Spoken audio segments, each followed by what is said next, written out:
बेदर्दी पिया मोरे, इश्क इबादत, एपिसोड नंबर 14।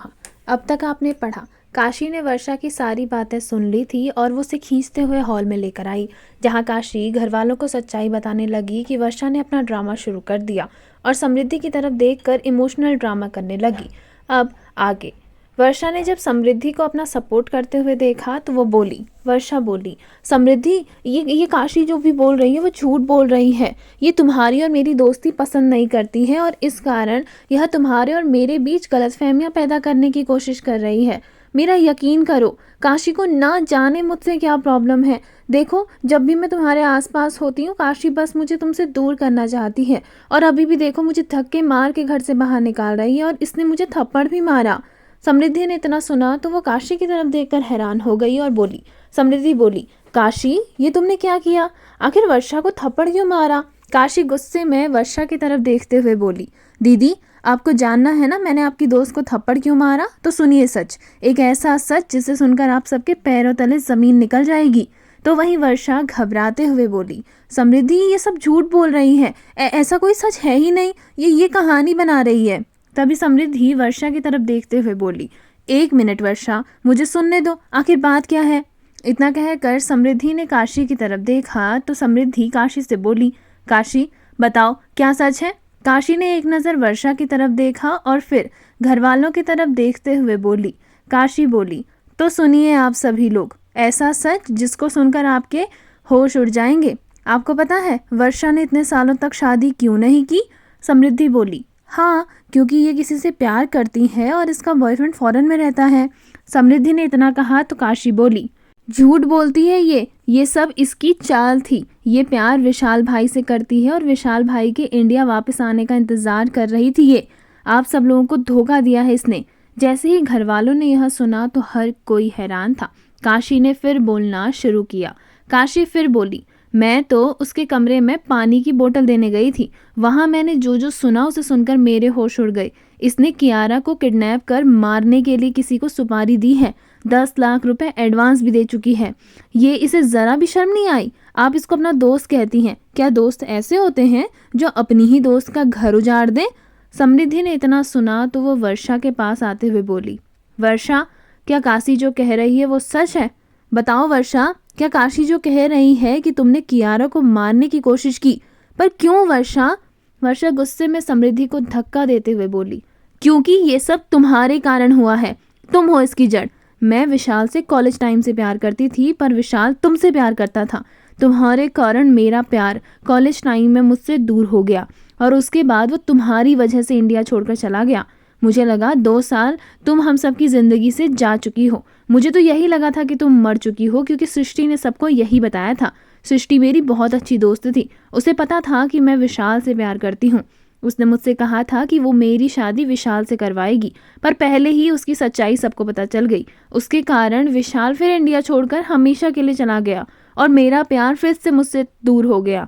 इतने सालों तक विशाल इंडिया वापस आया तो क्या पता चला मुझे कि कियारा तेरी और विशाल की बेटी है। मुझे तो यही लगता था कि कियारा शायद तेरी गोद ली हुई बेटी है, इसलिए उसे इतना प्यार जताती थी मैंने सोचा था कुछ टाइम बाद मैं विशाल का पता लगाकर विशाल जहाँ है वहाँ चली जाऊंगी। और मुझे पता चला भी, कियारा की बर्थडे पार्टी के अगले दिन मैं सिंगापुर जाने वाली थी, पर यहाँ तो कुछ और ही देखने को मिला। विशाल सिंगापुर से वापस आ चुका है और उसके बाद विशाल का ये सच कि कियारा तुम दोनों की बेटी है मुझसे बर्दाश्त नहीं हुआ। कैसे बर्दाश्त कर लूँ मैं कि मेरा प्यार किसी और से प्यार करता है और उसकी एक बेटी भी है? नहीं, मैं तुम दोनों को कभी एक नहीं होने दूंगी। तेरे कारण, सिर्फ तेरे कारण मेरा प्यार मुझसे इतने सालों तक दूर रहा और अब तेरी बेटी के कारण ऐसा हो रहा है। इतना कहकर उसने पास में पड़े टेबल में फलों की टोकरी को एक तरफ करके उससे चाकू निकाला और समृद्धि की तरफ को वार करने लगी कि तभी विशाल बीच में आ गया और उसने एक थप्पड़ वर्षा को लगाया, जिससे उसके हाथों से चाकू दूर गिर गया। वर्षा के दोनों गाल लाल हो चुके थे। विशाल वर्षा की तरफ देखते हुए गुस्से से बोला, तुम्हारी हिम्मत कैसे हुई समृद्धि को चोट पहुंचाने की? तभी वर्षा बोली, क्यों ना पहुंचाऊं, मैं प्यार करती हूँ तुमसे और इसके कारण तुम मुझसे हर बार दूर हो जाते हो, पर अब ऐसा नहीं होगा। मैं ना इसको ही खत्म कर देती हूँ, ना रहेगा बांस ना बजेगी बांसुरी।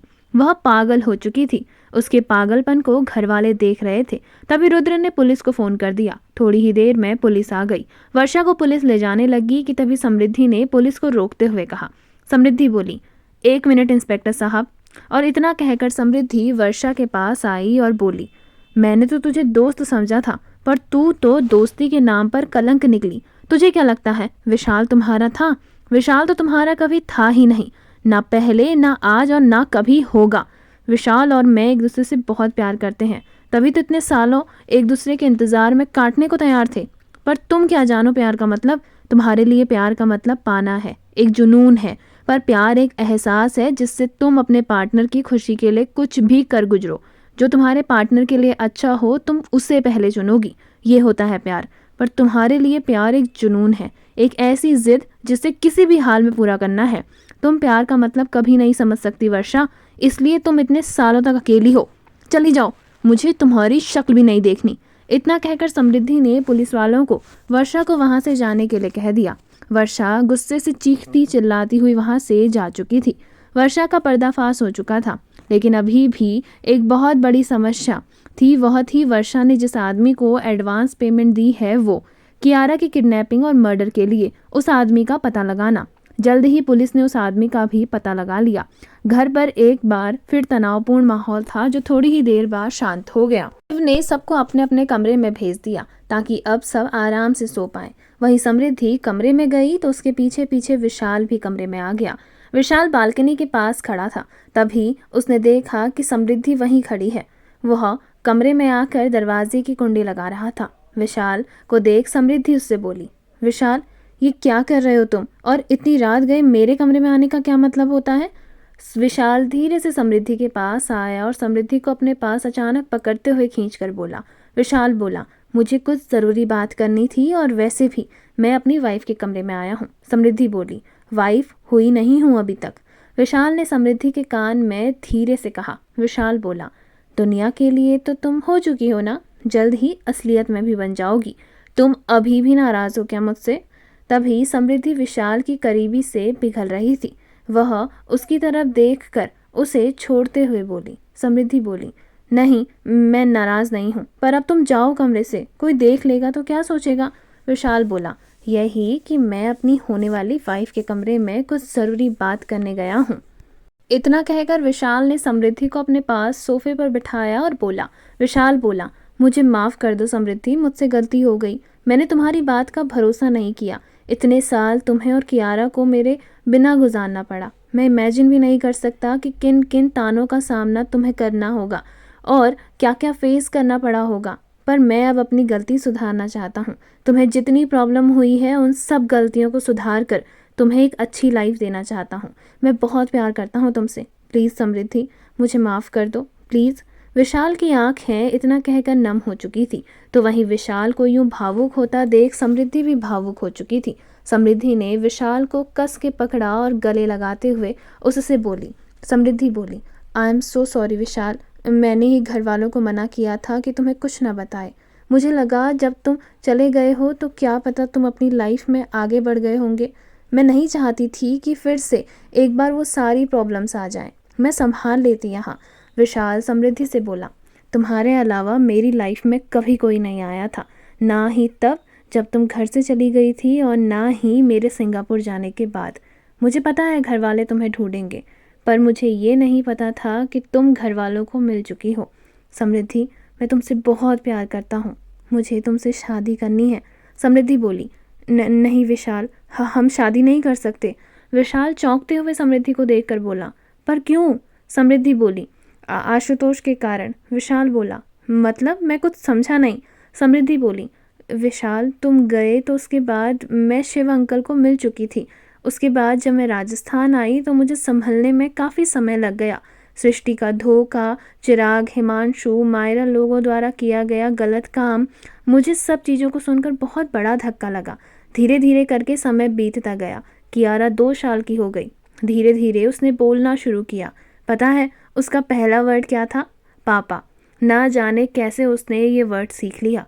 जब उसने पहली बार पापा बोला तब मुझे एहसास हुआ कि मेरी ज़िंदगी में तुम्हारी सच में बहुत अहमियत है, पर तब तक बहुत देर हो चुकी थी।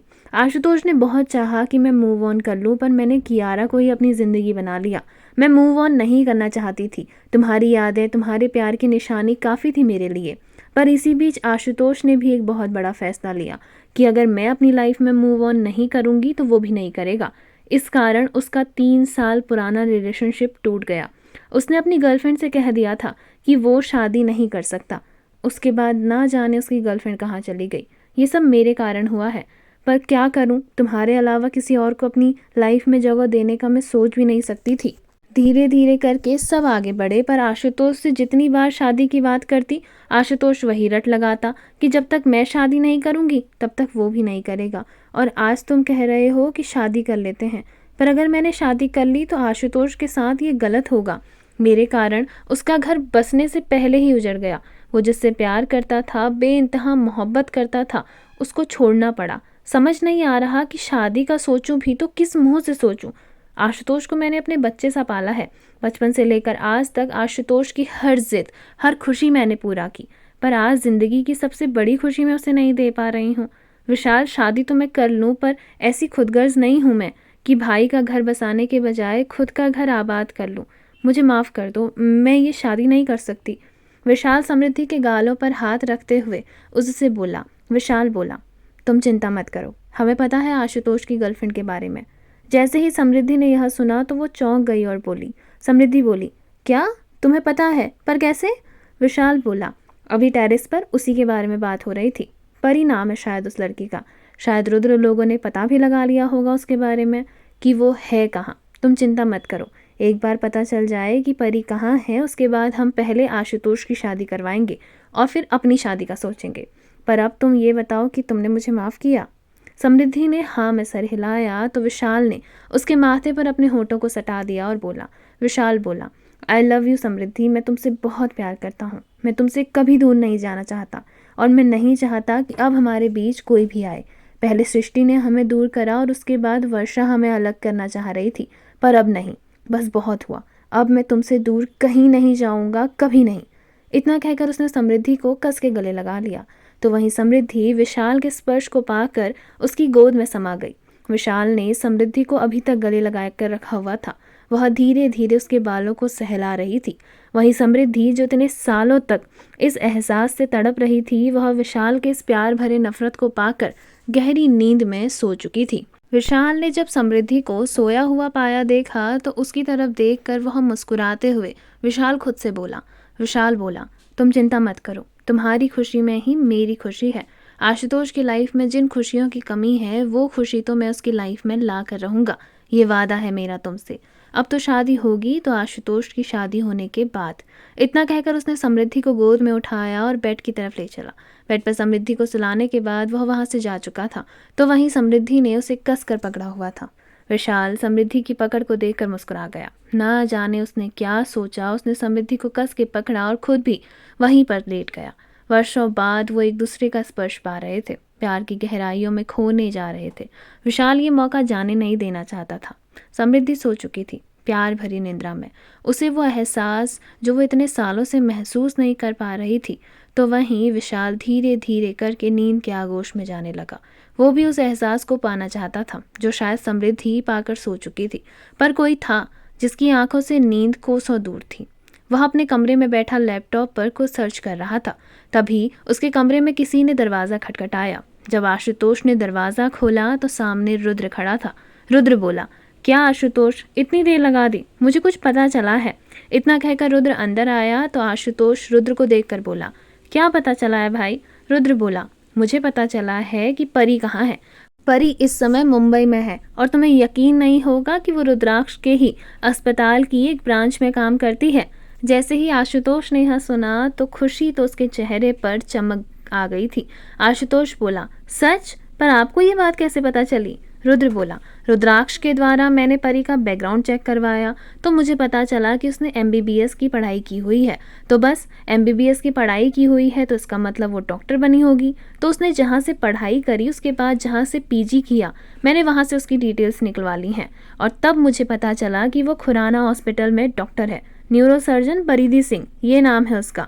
आशुतोष बोला, हाँ, परी तो हम उसे प्यार से बोलते थे, लेकिन उसका ऑफिशियल नेम परिधि सिंह है। और क्या पता चला है आपको उसके बारे में? रुद्र बोला। और ये भी पता चला है कि तुम्हारी लैला ने अभी तक शादी नहीं की है। मतलब तुम्हारा चांस अभी भी है, इसलिए डरो मत और जल्द से जल्द शादी की तैयारी शुरू कर दो, क्योंकि मैंने परी के माता पिता को कल यहाँ बुला लिया है। बस कल का इंतज़ार है। तुम परी से बात कर लेना और उसे समझाना और उसे मना भी लेना, और फिर उसके बाद तुम्हारी और विशाल भाई की शादी हम एक ही मंडप में करा देंगे।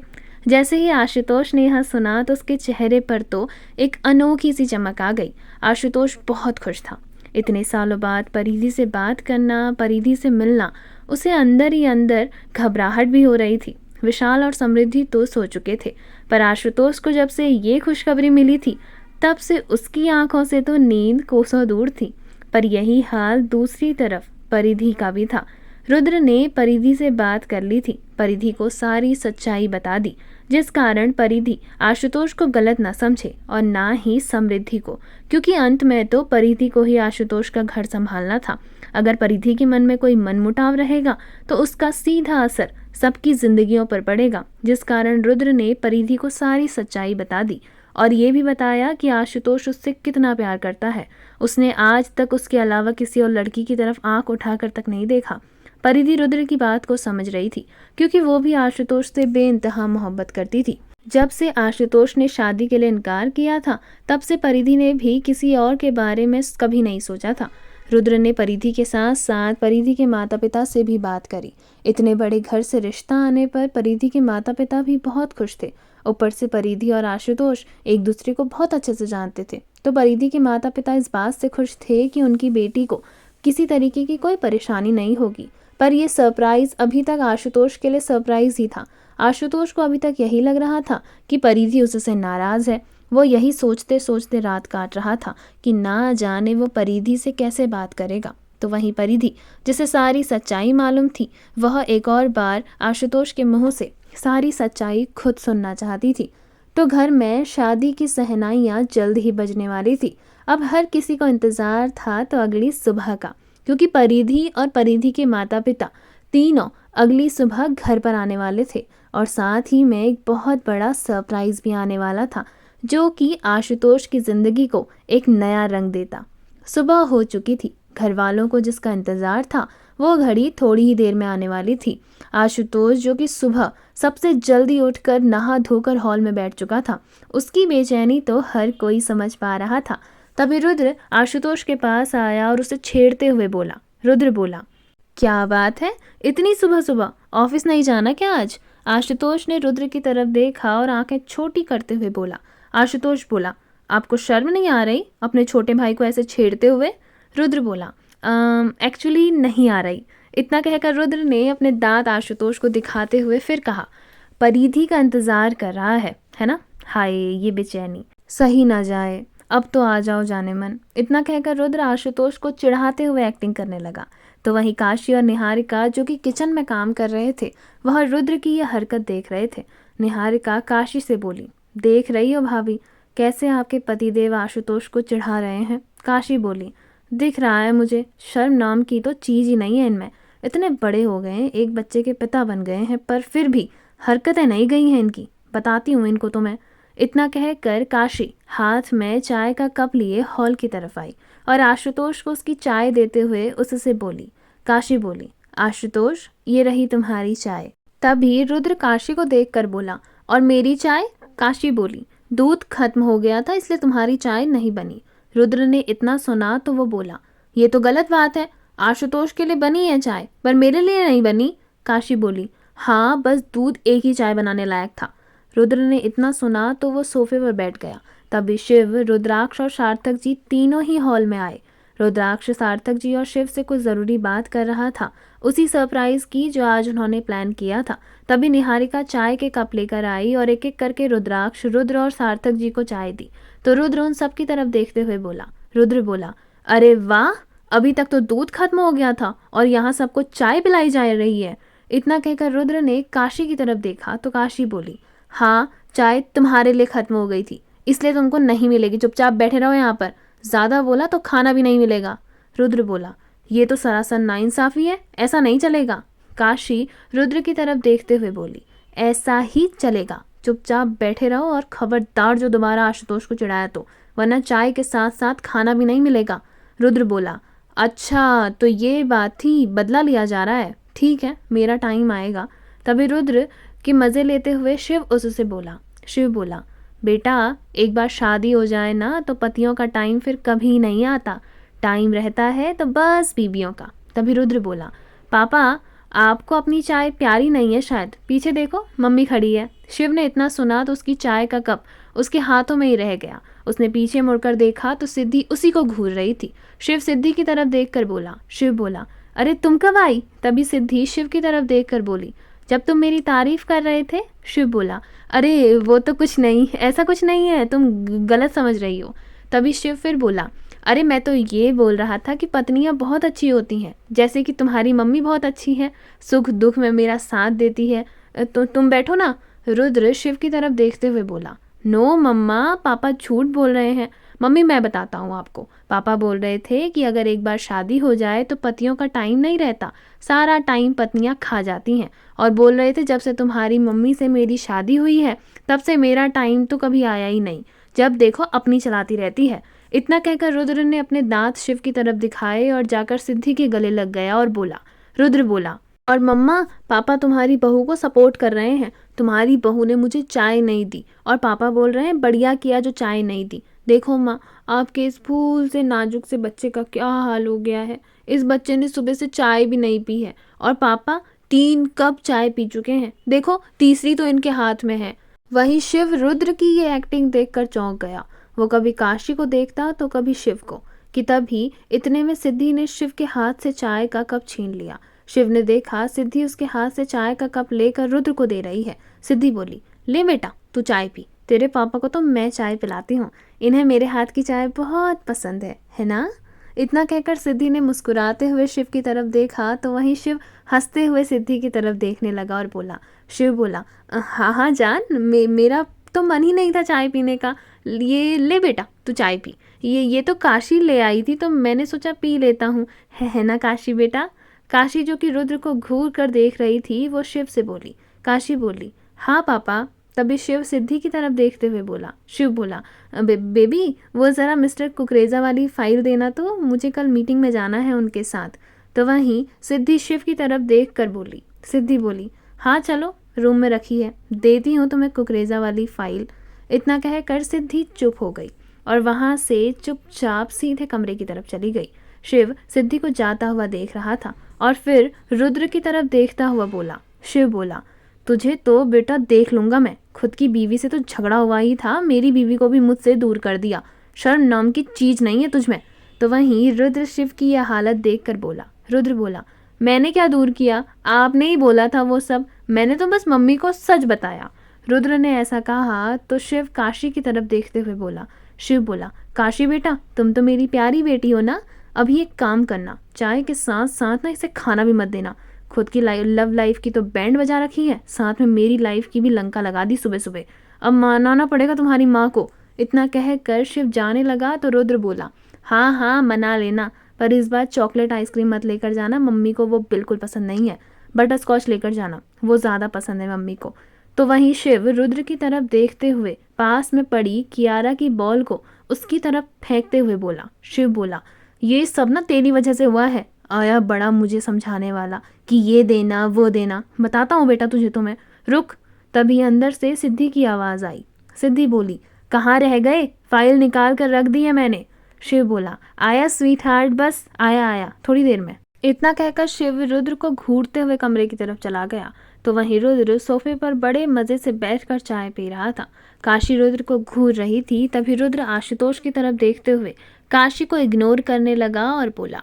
रुद्र बोला, देख आशुतोष भाई, अगर घर में अपनी चलवानी है तो अपनी माँ को अपने कंट्रोल में कर लो, और अगर सास कंट्रोल में हो तो बहू और बहू के पापा जी भी कंट्रोल में। इतना कहकर रुद्र ने काशी की तरफ देखकर आंख मार दी। तो काशी बोली, सही कह रहे हैं ये आशुतोष भैया, पर वो क्या है ना, रहना तो आपको बीवी के साथ है, कब तक मम्मी के पास रह लोगे, आओगे तो कमरे में ही ना, और बंद कमरे में कितनी कुटाई हो सकती है इसका तो पता चल ही जाता है।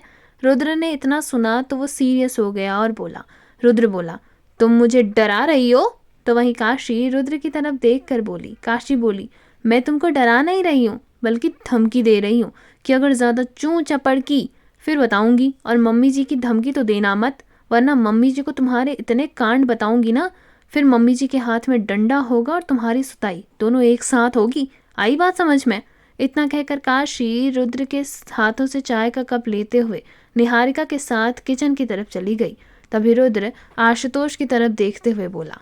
रुद्र बोला, अब बता, करेगा शादी? देख, तू मेरा भाई है, मैं तुझे समझा रहा हूँ, सोच ले एक बार फिर से, हम सबकी हालत देख ले, और फिर अगर तुझे यकीन नहीं होता तो तू सबसे बेस्ट एग्जाम्पल देता हूँ तुझे मैं, इधर आ।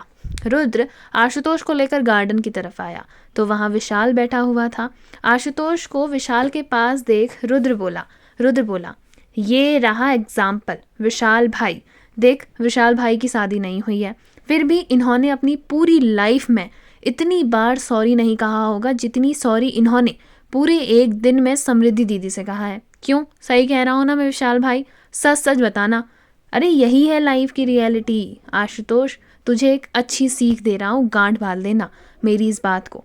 आशुतोष बोला, कैसी सीख? विशाल बोला, देख, शादीशुदा जिंदगी का खुशहाल होने का एक ही राज है, अगर लड़ाई झगड़ा या छोटी से छोटी आर्ग्यूमेंट हो, और अगर तुम्हारी गलती ना भी हो, तभी भी बीवी से केवल एक शब्द कहना है, और वो है सॉरी, बड़े प्यार से, और कहना कि जाने मन, मैं अपनी गलती मानता हूँ, मुझसे गलती हो गई, आई एम सो सॉरी, तुम सही थी। बस एक ये लाइन तुम्हें जीवन भर एक खुशहाल शादीशुदा जीवन व्यतीत करने में मदद करेगी। तभी पीछे से रुद्राक्ष बोला, हाँ एक और बात, भूल कर भी अपनी वाइफ की बात मत काटना, अगर वह दिन कहे तो दिन, वो रात कहे तो रात। तभी वहां पर अंश आ गया और बोला, हाँ, और अगर वो गाड़ी को देखकर कहे कि ये ट्रक है तो तुम कहोगे, हाँ बेबी ये ट्रक ही है, बस गाड़ी जैसा दिखता है, लेकिन ये ट्रक है।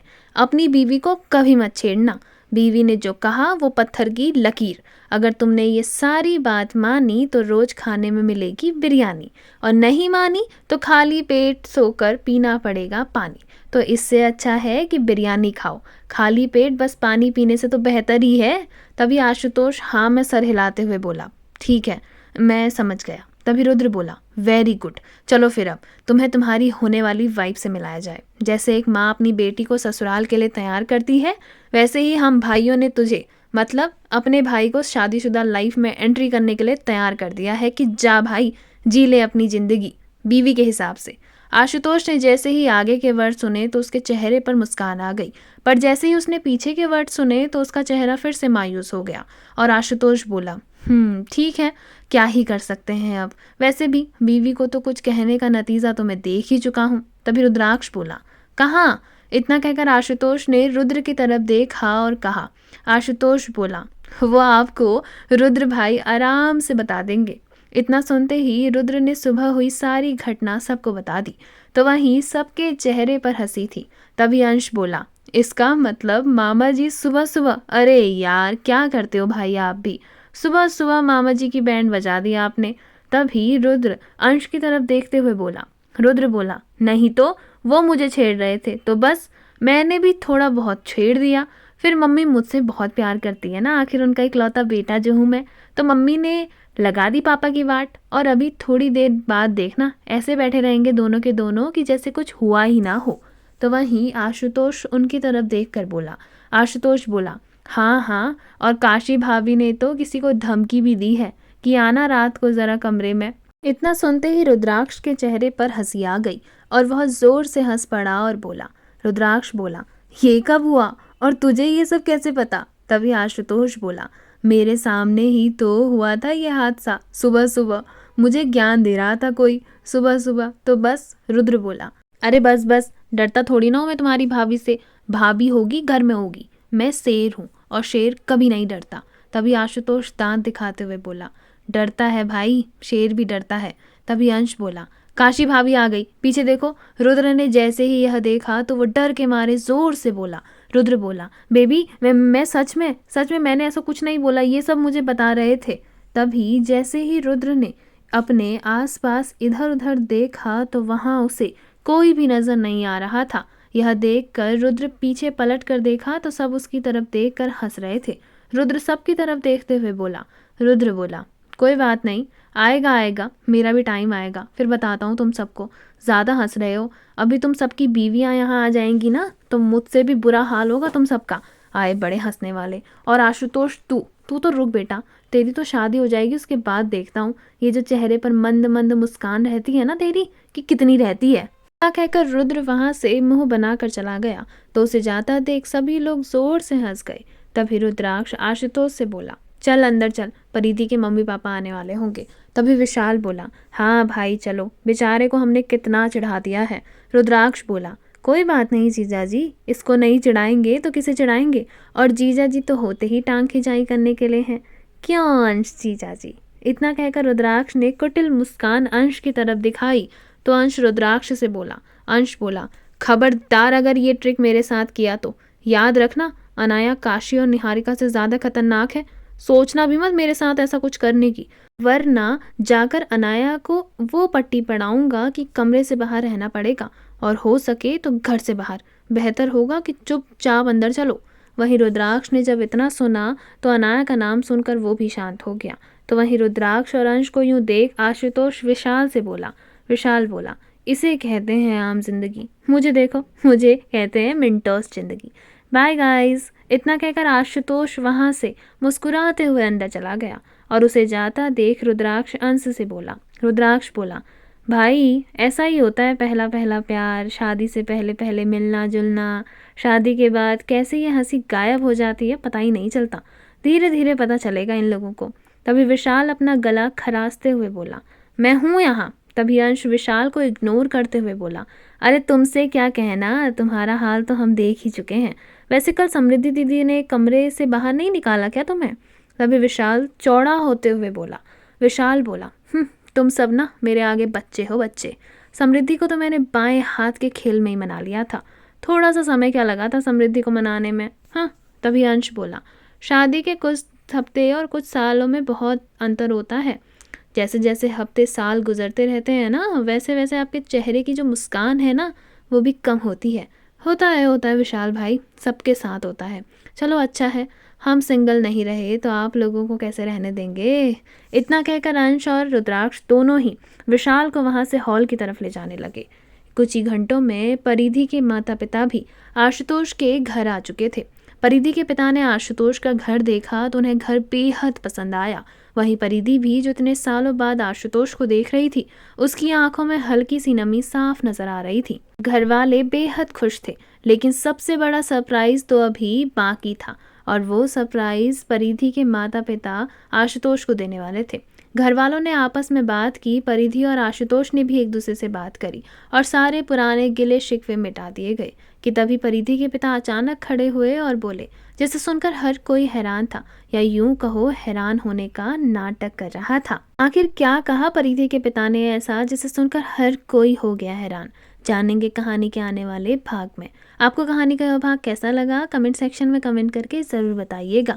वीडियो पसंद आई हो तो वीडियो को लाइक करेगा, शेयर करेगा, कमेंट करिएगा और बेल आइकन दबाकर चैनल को सब्सक्राइब करना ना भूलिएगा, ताकि आप इस कहानी के आने वाले किसी भी भाग को बिना मिस किए देख सकें।